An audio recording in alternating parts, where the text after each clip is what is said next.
وعليكم السلام. إن الحمد لله نحمده ونستعينه ونستغفره ونستهديه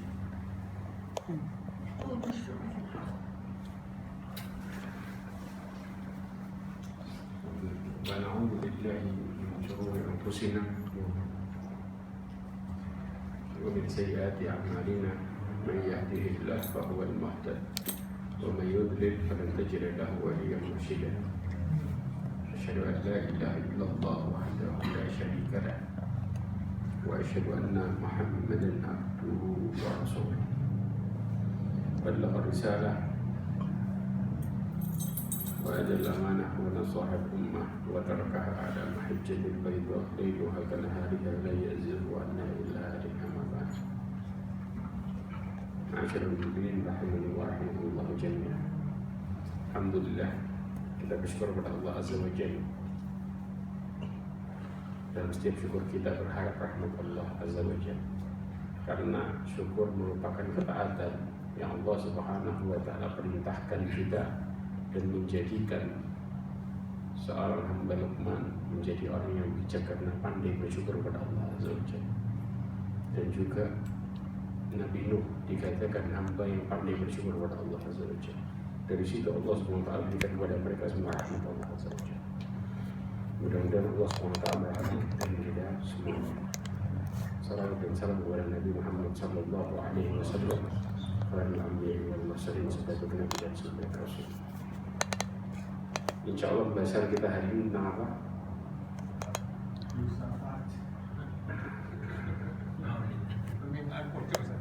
Oh, ya.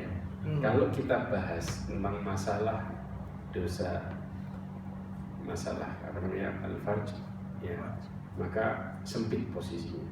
Kita bahas penyebab besar dari dosa itu apa? Terbesar. Persis. Bukan mata. Kita bahas dari pintunya. Yaitu kenapa orang bisa masuk ke situ. Ya, dan apa bahayanya, ya, dan apa efeknya. Itu yang kita akan bahas hari ini insyaallah. Kenapa? Orang nggak terasa kadang-kadang mata ini dianggap biasa, tapi padahal ya ikhwah, ya, sampai dikatakan pintu yang paling gede itu ketika kita bicara masalah syahwat dan lain sebagainya adalah mata. Ini yang jadi permasalahan, ya. Makanya Rasulullah SAW pernah bersabda dalam hadisnya dari Abu Umamah radhiyallahu anhu, saya mendengar Rasulullah SAW yaqul, ya, uqfulu li bisittatin aqful lakum bil jannah. Dikatakan berilah jaminan kepadaku 6 hal, aku akan jamin kepada kalian surga. Ya, hadis ini diriwayatkan oleh Al-Imam Tabrani dan dihasankan oleh Imam Al-Albani. Dikatakan yang pertama apa? Idza haddatsa ahadukum fala yaghdib. Kalau kalian berbicara jangan bohong satu. Kemudian yang kedua, idza tumina fala yakhun. Kalau kalian itu diberikan amanat jangan khianat. Ya. Kemudian wa idza wa'ada fala yukhlif. Ya, kalau kalian itu berjanji jangan ingkar. Kenapa? Seseorang itu, ya, berdasarkan janji-janji itu utangnya, dan ini pembahasan yang luar biasa. Ya. Kemudian dikatakan yang berikut yang keempat adalah ghaddu absarakum, yaitu tundukkan pandangan mata kalian. Memang hal ini nggak gampang, tapi nanti kita akan bahas efek-efeknya. Ya. Kemudian wa kufu aydiyakum. Ya, kufu di sini adalah mencegah, yaitu cegah tangan kalian dari kezaliman. Kemudian wahfadu furujakum, terakhir jaga kemaluan kalian. Ya. Dari sini ya ikhwah, orang jahiliyah dulu, kita bicara sebelum datang Islam, itu sudah kenal yang namanya jaga pandangan mata. Ya, padahal jahiliyah kurang apa coba? Ada seorang penyair zaman jahiliyah namanya Antara bin Shaddad. Dia mengatakan wa aghuddu tarfi ma badat li jarati hatta yuwariya jarati ma'waha. Dikatakan aku itu terus menundukkan pandangan mataku tatkala tampak istri tetanggaku, ya, sampai dia masuk ke dalam rumahnya. Berarti apa? Orang jahiliyah sudah kenal yang namanya jaga pandangan mata. Karena mereka tahu dari sini permasalahan itu muncul luar biasa. Makanya kemudian dari sini Syekh Abdul Razak mengatakan di zaman jahiliyah ada satu akhlak, salah satu akhlak yang mulia yang dipraktekkan oleh orang-orang jahiliyah di saat itu, ya, yaitu mereka memperhatikan pandangan mata. Tapi justru kaum muslimin di zaman sekarang meninggalkannya. Berarti kalau kita lihat dari sisi ini, yang sekarang lebih jahiliyah daripada dulu. Kalau secara garis besar, karena dulu hatta kurang apa coba? Mereka kedolimannya luar biasa. Ya, khomer iya, tapi bicara masalah kehormatan pandangan mata, mereka menjunjung tinggi masalah itu. Ya, karena kalau kehormatan sebuah keluarga diusir, yang bukan main-main, yang maju bukan satu orang, tapi satu suku. Ini yang terjadi zaman dulu, ya, yang disebut dengan asabiyah qabaili. Ya, ini menunjukkan karena ini bukan perkara yang remeh, ini perkara yang sangat besar, kehormatan saat itu perkara yang sangat besar. Ya. Kemudian, kenapa zaman sekarang ini susah kita untuk menjaga? Ada beberapa alasan besar di sini. Ya. Di antaranya ya ikhwah, Rasulullah SAW pernah berkata dalam hadisnya yang diriwayatkan oleh Imam Tirmidzi dan disahkan Al-Albani, dikatakan al-mar'u awratun fa idza kharajat istashrafaha syaitan. Permasalahannya dari siapa? Sumber perempuannya. Ya. Jadi nanti kita bicara laki-laki cerdas itu gak ada apa-apanya. Pinter, cerdas, gagah itu gak ada apa-apanya. Jadi bukan tunduk lagi, jadi jahil total. Nanti kita akan bicara bagaimana kemudian jebakannya di mana.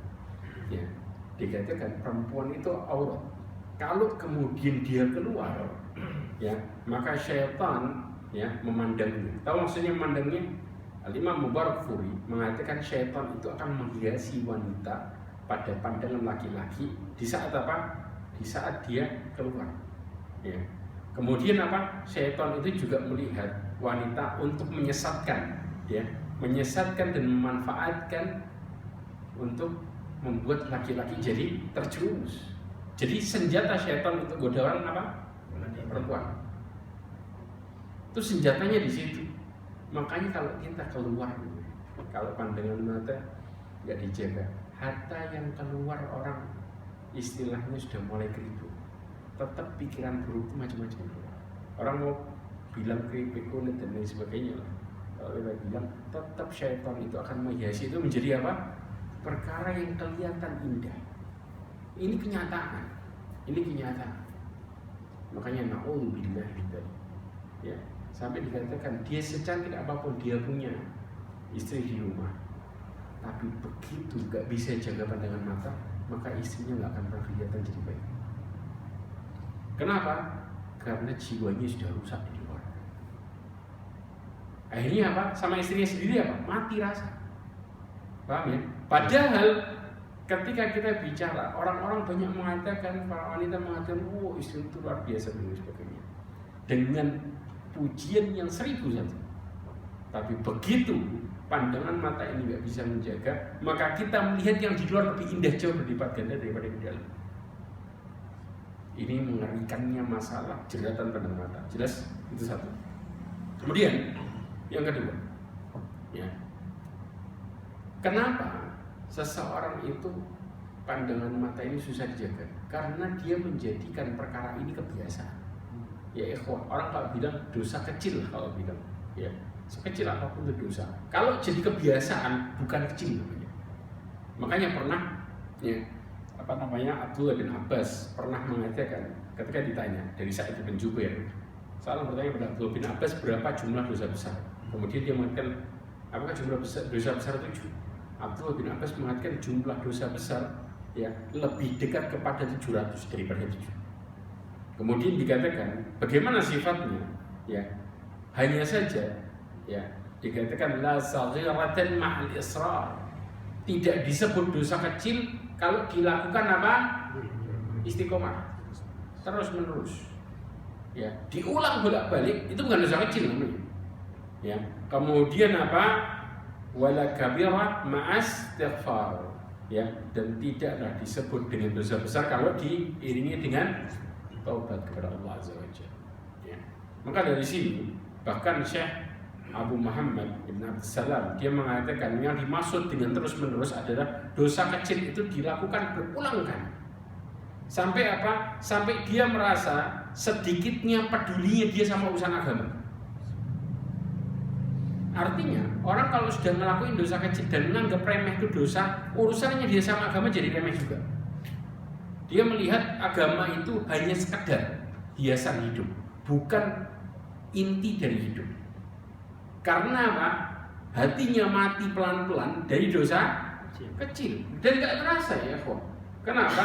Karena Rasulullah SAW mengatakan kalau seseorang melakukan kesalahan, nakatat fi qalbihi naqtatun sauda. Kata Rasulullah, Allah akan memberikan di dalam hatinya titik hitam. Fa in naza'a wastaghfara thumma taba saqa qalbah. Kalau dia berhenti ya, kemudian istighfar, bertobat, hatinya bersih lagi. Wa in zadat hatta ta'lu qalbah. Kalau dia bertambah itu dosanya, artinya dosa kecil tetap kena nanti kan. Kalau terus tiap hari berapa kali kita kena? Ya. Akhirnya apa? Hatta ta'lu qalbah. Ini yang jadi masalah. Sampai akhirnya hatinya itu menghitam. Kemudian Rasulullah mengatakan dari karam, itu yang disebut dengan penutup. Maka Rasulullah membaca ayat kalla bal rana ala qulubihim ma kanu yaksibun. Penyakitnya dari situ. Jadi kalau seseorang sudah kemudian membiasakan diri ngelihat dosa sebagai hal yang sepele, habis dia. Akhirnya ngelihat agama cuman sebagai apa? Bukan perkara inti dalam hidupnya. Dia meremehkan urusan itu. Ya, ini efeknya. Maka dari sini kenapa seorang kadang-kadang susah? Ya karena dia melihat itu sebagai perkara yang sepele. Ya. Kemudian lalu bagaimana dengan seseorang yang memandang wanita yang bukan mahramnya hukumnya? Ya, Rasulullah SAW ya, pernah dijelaskan ya, ketika ditanya oleh Jarir bin Abdullah radhiyallahu anhu, dia mengatakan ketika aku bertanya tentang nadratun fajah, ya, pandangan mata sekilas. Tahu maksudnya sekilas? Sekeliter. Ya, karena sering hadis ini dijadiin mainan. Orang bicara sekilas dipandang, kan pandangan pertama. Nanti kita akan bicara. Dikatakan fa'amarani an asrifa basari. Maka Rasulullah memerintahkanku untuk mengalihkan pandangan. Kita bicara sekilas, ya. Kalau kemudian kita melakukan itu, maka na'udzubillah min dzalik. Ya, dilakukan terus-menerus bukan sekilas saja. Nah, di sini diriwayatkan oleh Imam Muslim. Bahkan yang lebih prakteknya, Rasulullah SAW pernah dari Buraidah radhiyallahu anhu, bahwasanya Rasulullah SAW berkata kepada Ali radhiyallahu anhu, dikatakan, ya Ali, la tudbi nadaratan nadarah, fa innama lakal ula wa laysat lakal akhirah. Dikatakan apa? Wahai Ali, janganlah engkau ikuti pandangan sebagai pandangan lagi. Kenapa? Engkau nggak kena dia pertama, tapi tidak dengan yang kedua. Kita kena di mana? Yang kedua. Kalau yang pertama diterusin, itu namanya ikuti pandangan pakai pandangan. Dilanjutin artinya. kita kena dia yang lanjutannya. Dan ini yang terjadi. Bahkan pernah ya, dikisahkan pada waktu itu Fadl ya, dari Abdullah bin Abbas bahwasanya Rasulullah SAW pernah membonceng Fadl, lalu kemudian datang seorang wanita dari Khatham ya, kemudian dia memandang wanita itu, di riwayat yang lain disebutkan, di riwayat Imam Ahmad ya, disebutkan kecantikan wanita itu menjadikan Al-Fadl kagum. Akhirnya Rasulullah sadar, dipalingkan, ngelihat lagi dia, dipalingin lagi, ngelihat lagi sampai 3 kali. Sampai akhirnya dia berhenti dari memandang wajah wanita tersebut.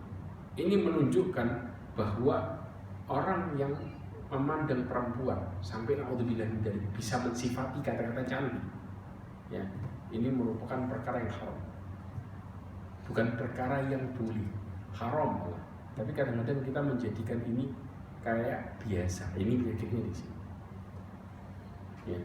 Bahkan kita mengatakan gimana, oh Diana pernah lihat di mana, naudzubillah dari ya. Kemudian juga ya, yang berikutnya, dampak ketika kita nggak menjaga pandangan mata. Di dalam hadis Rasulullah SAW mengatakan dari Abu Hurairah radhiyallahu anhu bahwa Nabi SAW bersabda, al-ainan ya tazniyan wa zinahuma an-nadhar. Dikatakan bahwa dua mata itu punya celah atau kesempatan di zina ya, karena dia di perkara zina, dan zinanya adalah penglihatan. Ngelihat itu masuk dalam perkara zina. Makanya Allah Subhanahu wa taala menjelaskan di dalam surat An-Nur ayat 30-31. Coba perhatikan ayat ini. Kita bahas di ayat ini, para ulama bahas dalam. Dari mulai, ada yang dibawa Quran terjemah nggak? Coba dibaca.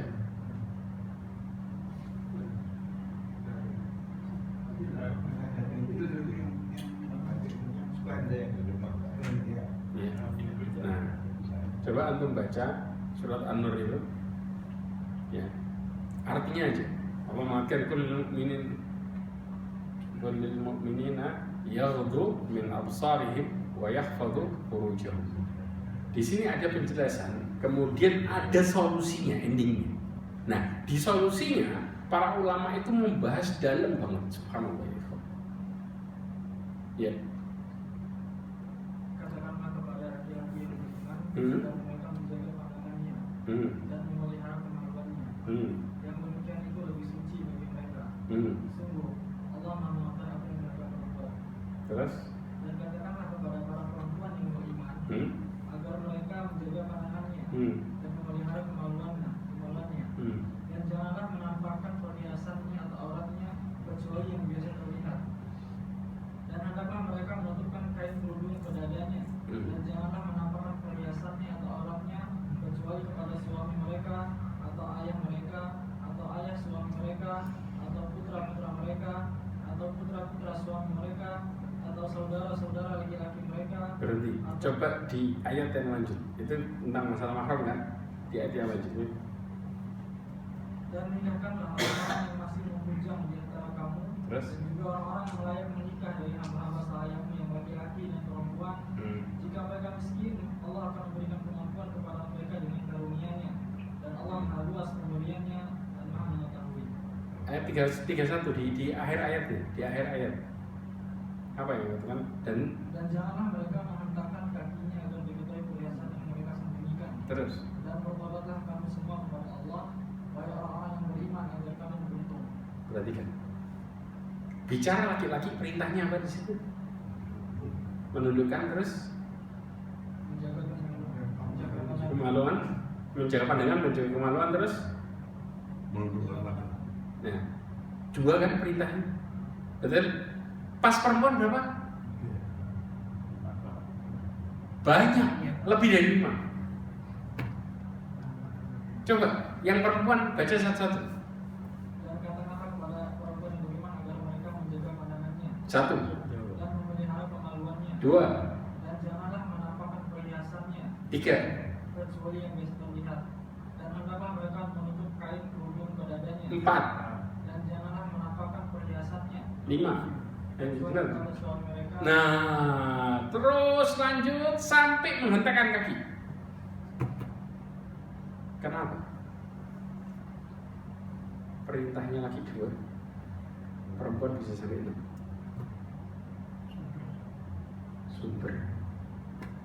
Sumbernya. Jadi begitu sumbernya, Allah sebutkan secara detail. Paham ya? Laki-laki sebagai apa? Kena dari sumber ini. Makanya ikhwah, bahkan kepada yang mahram pun dikatakan aurat yang biasa terlihat secara umum. Ini kadang-kadang nggak terasa. Paham ya? Terlihat secara umum apa? Umumnya nggak boleh lebih dari itu. Paham ya? Hanya sekedar apa? Kerudung sama baju long dress, nggak boleh kemudian sampai kelihatan yang lain. Kadang-kadang orang nggak terasa, tidak menjaga perkara ini wanita terhadap yang mahramnya. Dia melakukan perkara yang lebih dari itu kadang-kadang, karena merasa mahram. Dan ini yang kemudian bahaya. Makanya Allah Subhanahu wa Ta'ala menjelaskan ini secara detail. Kemudian di akhir Allah ngasih solusi dengan mengatakan apa? Wa tubu ilallahi jami'an ayyuhal mu'minuna la'allakum tuflihun. Kalau kita kena di posisi ini, maka Allah langsung katakan tobat. Kenapa? Kalau kita belum bertobat, maka kita masih kena di efek dari dosa itu. Kebayang? Ya. Makanya Syekh Utsaimin mengatakan ya dalam fatwanya bahwa ini dalil wajibnya bertobat karena tidak menundukkan pandangan mata dan tidak menjaga kemaluan.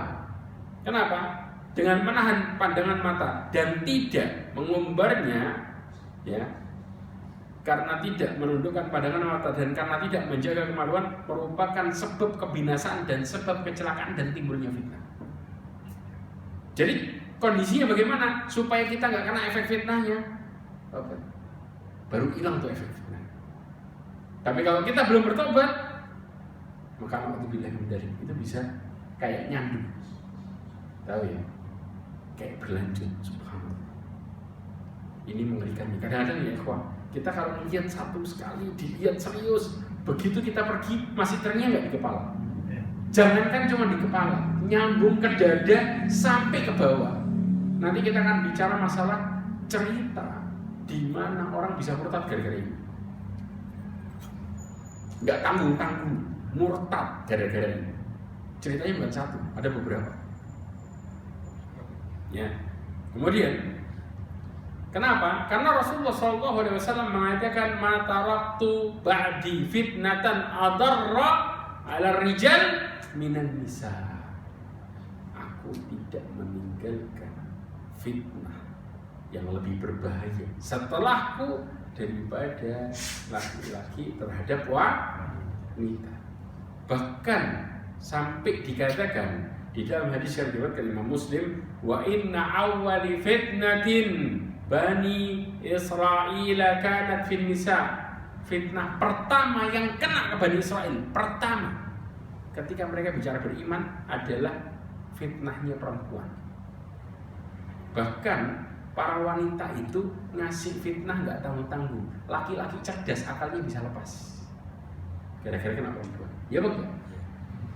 Dia hatta laki-lakinya kuat, pendiriannya luar biasa. Begitu kena perempuan jadi bahilah. Ya kan? Langsung. Begitu perempuan marah, jangan nanti taruh di rumah tidur dan sebagainya. Ketakutan dia sampai luar biasa. Padahal apa? Dia merupakan seorang yang sangat luar biasa. Sampai diistilahkan apa? Orang-orang yang kemungkinan terkena fitnah dengan perkara ini.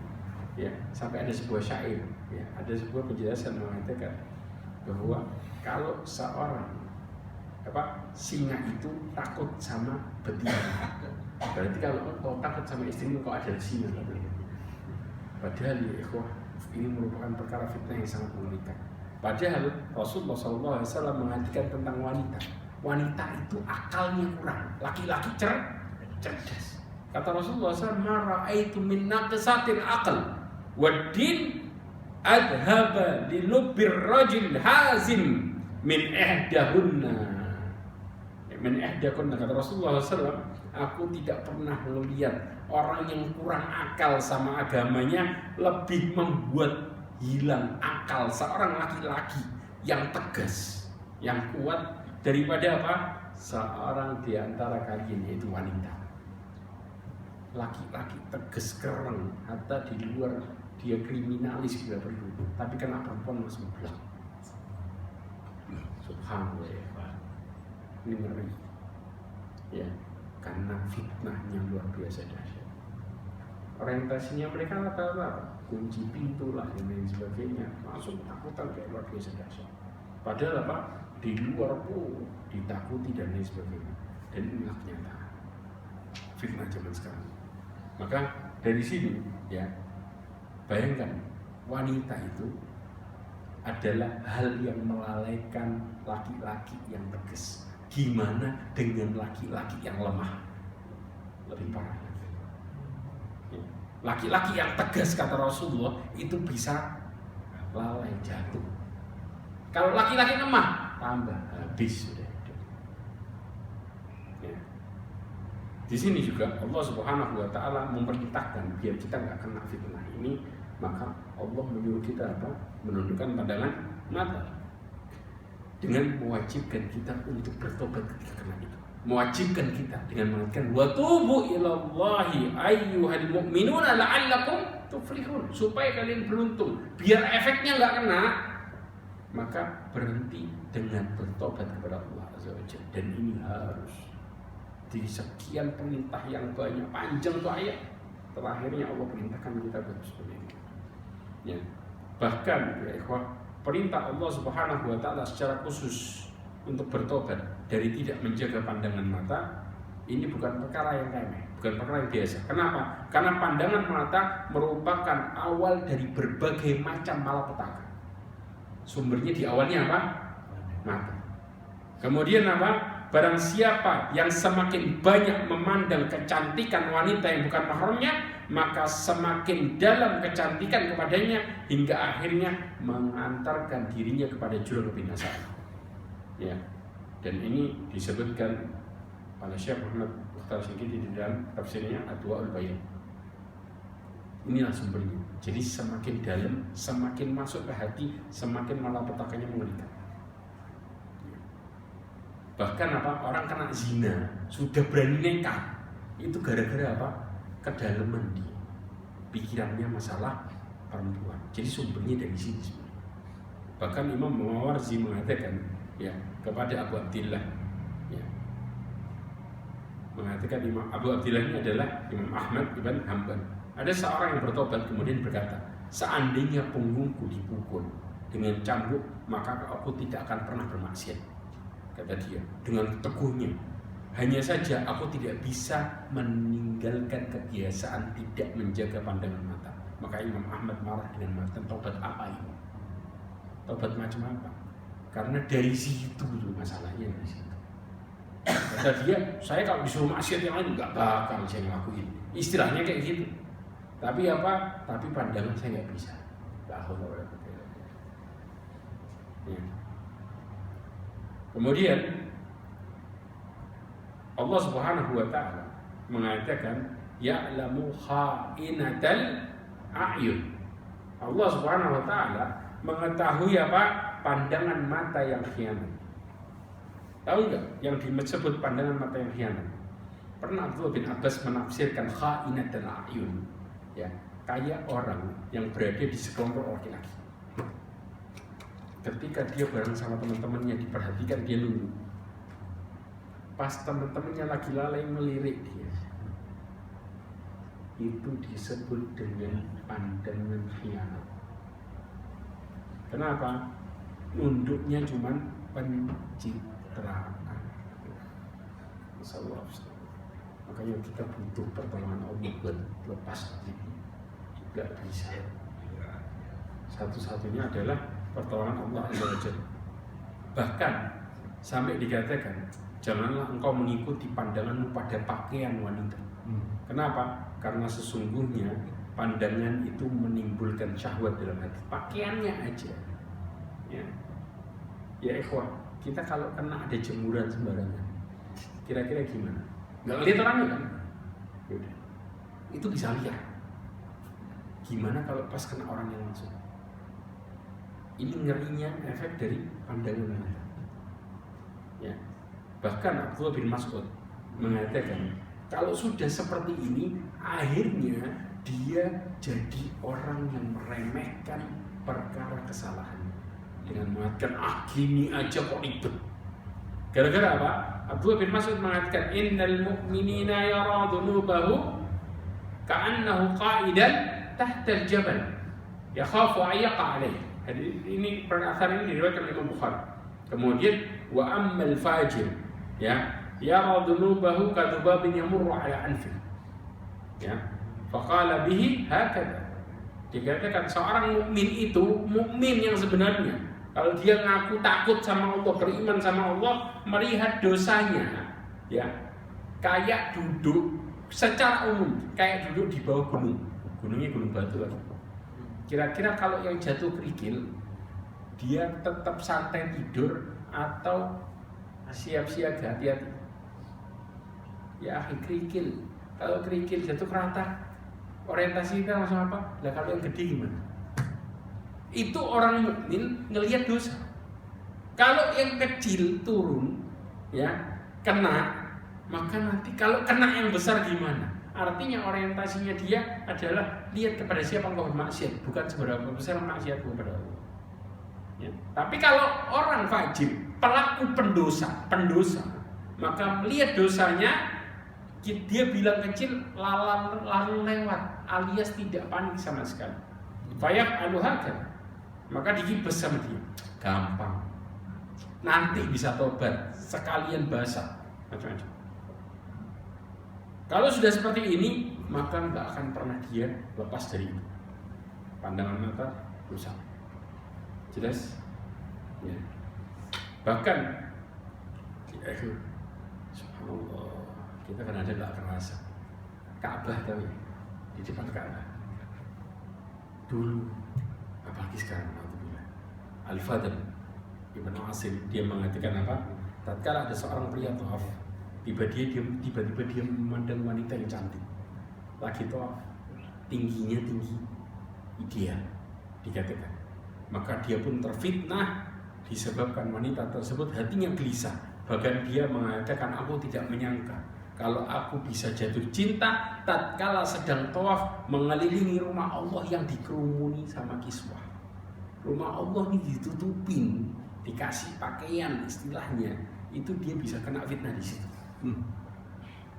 Ya, yaitu apa? Melihat perempuan yang kemudian langsung nancep ke dadanya. Sampai apa? Hingga akhirnya pun tiba bencana, aku jadi setengah gila. Kenanya di mana? Depan Ka'bah. Kebayang, kadang-kadang orang umroh tuh ngomongnya nggak tanggung-tanggung. Oh, anak tawaf lihat halian.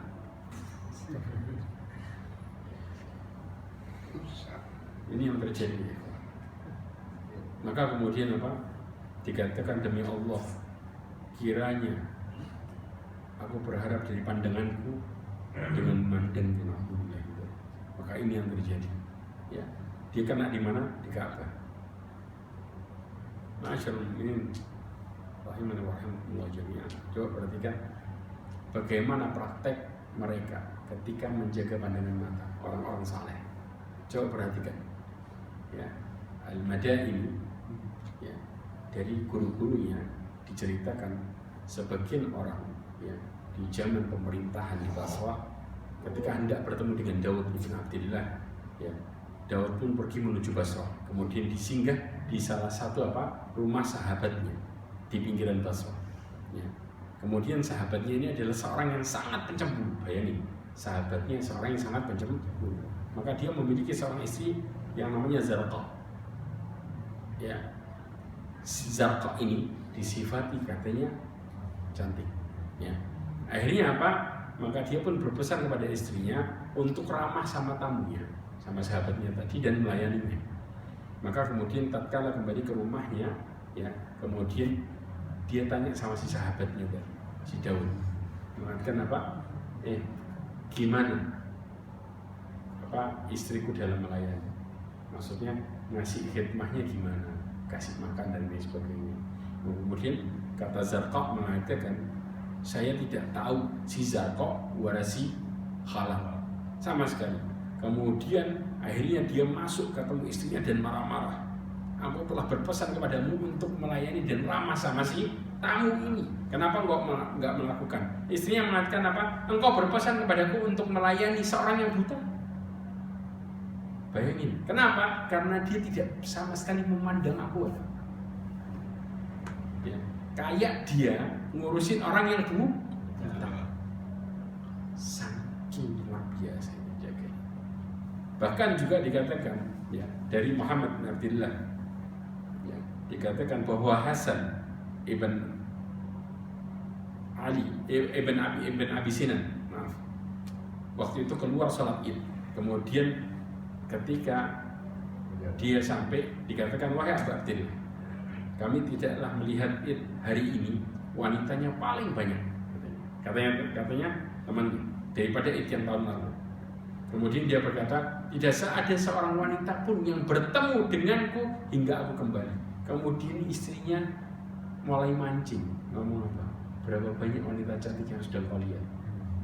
Ngamuk dia mengatakan, wallahi, kata dia, demi Allah, aku cuman dari tadi lihat jempol kakiku toh. Dari mulai berangkat sampai pulang, yang tak lihat cuma jempol toh. Kira-kira harus dilihat jempol, sadar nggak ada orang lewat? Ya. Ngamuk dia. Ngamuk itu. Ya. Ya. Bahkan subhanallah, Sofyan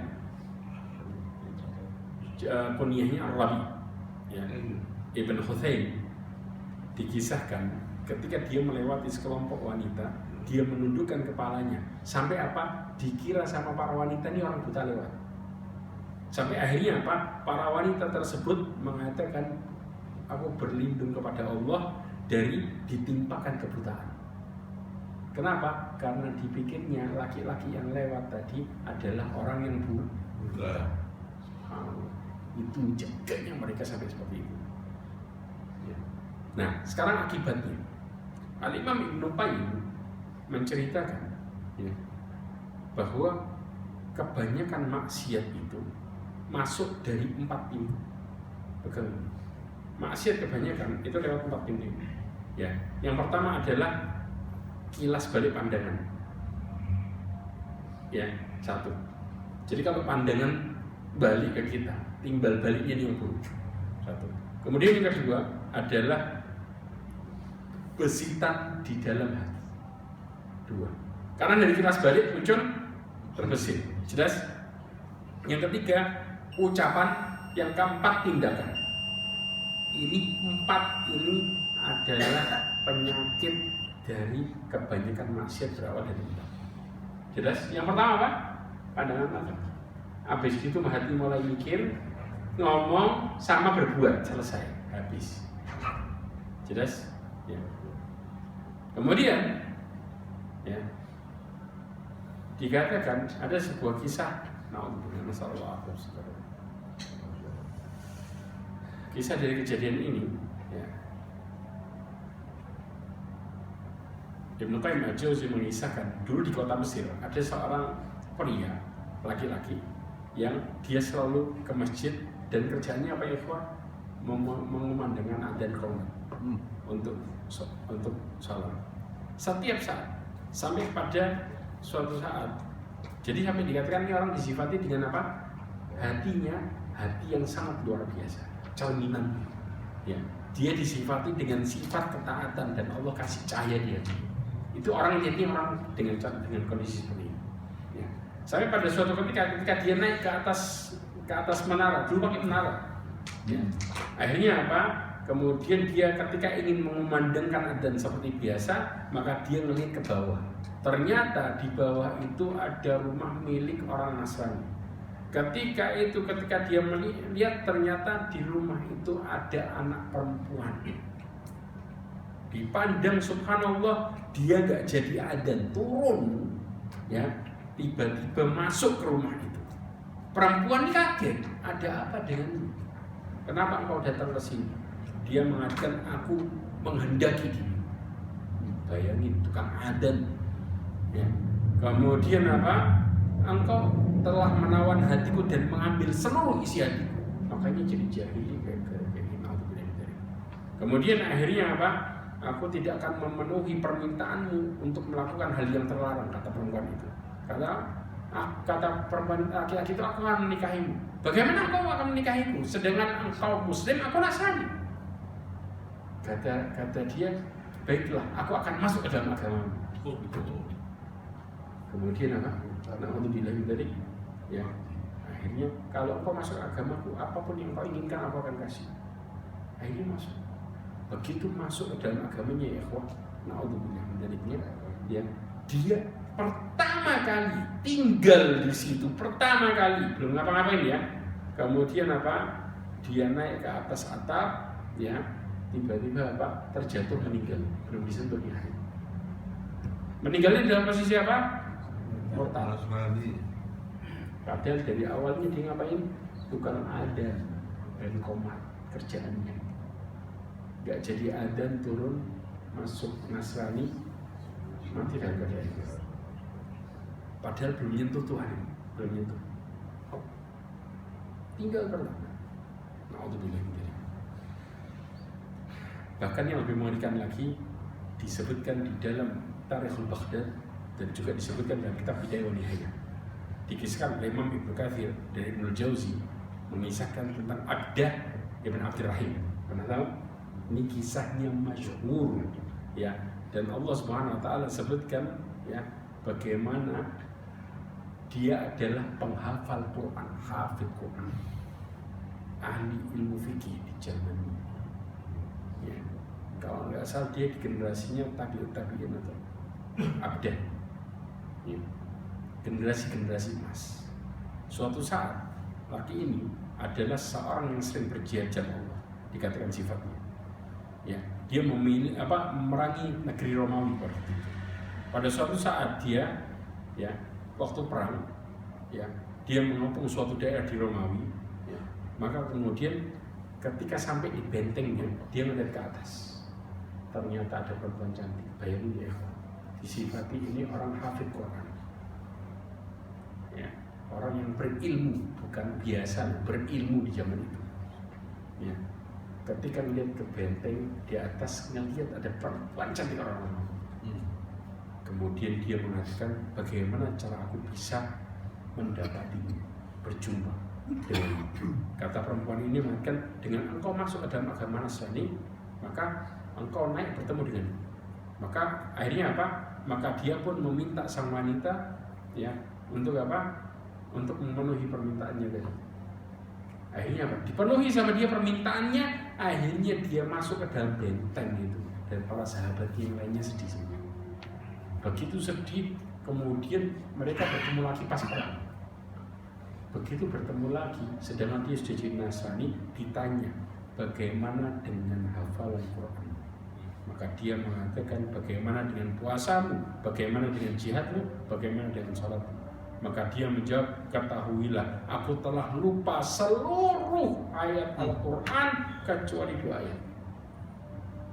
2 ayat itu surat Al-Hijr ayat 2-3. Coba surat 15 ayat 2-3. Kita tutup dengan ini. Ayat ini jadi hujah buat dia. Dan subhanallah gak sadar. Tahu hujahnya? Coba. Ayat 2-3. Baca artinya. Orang kafir itu kadang-kadang menginginkan sekiranya mereka dahulu di dunia menjadi orang Muslim. Biarkanlah mereka di dunia ini makan dan bersenang-senang, dan dialihkan oleh anak-anak kosong mereka telah mereka akan menambah akibat perbuatannya. Subhanallah, itu ayatnya dia. Sisa itu toh. Ya. Allah mengatakan orang-orang kafir itu sering kali nanti di akhirat menginginkan seandainya dulu jadi seorang Muslim. Itu ayat yang dihafal, ya. Kemudian Allah SWT mengatakan apa? Biarkan mereka makan bersenang-senang. Wa yulhihimun amal. Ya. Kemudian apa? Mereka dilalaikan dengan angan-angan kosong. Ya, maka kelak mereka akan mengetahui akibat. Itu yang dia hafal padahal itu menghujat ke dirinya sendiri. Tapi itu yang nempel. Jelas? Ini efeknya. Jadi inilah pelajaran besar ya. Dari pandangan mata hancur binasa orang dan gak terasa. Makanya kadang-kadang kalau diminta, saya berusaha menghafal Quran tapi gak bisa. Ya iya, Quran itu cahaya, hidayah, gak bakal didapat kecuali orang-orang yang apa? Bersih hati. Makanya Imam Syafi'i ngeluh sama gurunya, syaqautu ila waqi'in an su'i hifdi fa arsyadani ila tarki ma'asi. Ilmu wahi nurun wa nurun wahi la yudrikasi. Sesungguhnya aku mengeluh kepada guruku tentang jeleknya hafalan. Gara-gara apa? Melihat betis perempuan tua loh. Nggak sengaja lagi.